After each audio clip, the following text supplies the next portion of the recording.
মিউজিয়ামে এসেছি, যেখানে সমস্ত শ্রমিকজন তাদের পাথরে খোদাই করা মূর্তিগুলো বানাচ্ছে। দেখেন কত অপূর্ব, অসাধারণ।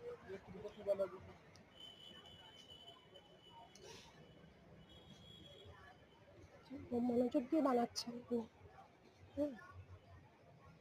মূর্তিটা ভগবান বুদ্ধের মূর্তি টুকটুক করে খোদাই করে করে বানাচ্ছেন সবাই।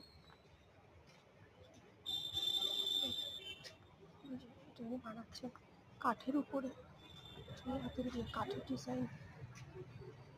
মানুষের সৃষ্টিকর্তা। হ্যাঁ, জুতোটা খুলতে হবে কোথাও জানো।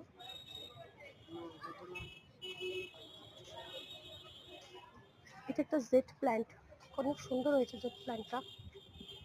সুন্দর ভগবানের মূর্তি, খোদাই করা মূর্তি বানাচ্ছে। আপনাদের দাদা মন্দিরে উঠছেন ভগবানের বুদ্ধ মূর্তি, এবং একটা মিউজিয়াম, খুব সুন্দর মিউজিয়াম, যেখানে প্রচুর হাতের কাজকর্মগুলি করে রাখা। নিচে একটা মা আর তার ছেলে পিলে।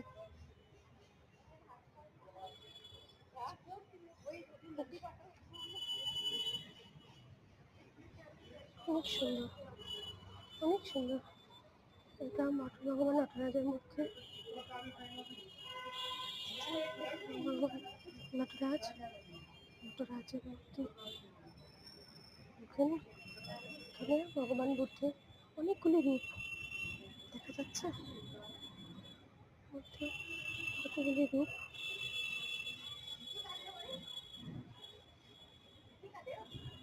এখানে ওনারা চলে গেছেন আমার বুদ্ধের মন্দিরে। আমি ধুমো করে যাই, রিল বানাতে গিয়ে পিছিয়ে পড়ি। দাঁড়ান, যাচ্ছি। কত কত হাতে কারুকার্য করা, কত সুন্দর। চারিদিকে ভেতরে ভগবান বুদ্ধের মূর্তি। জয়গুরু বলো। জয়গুরু।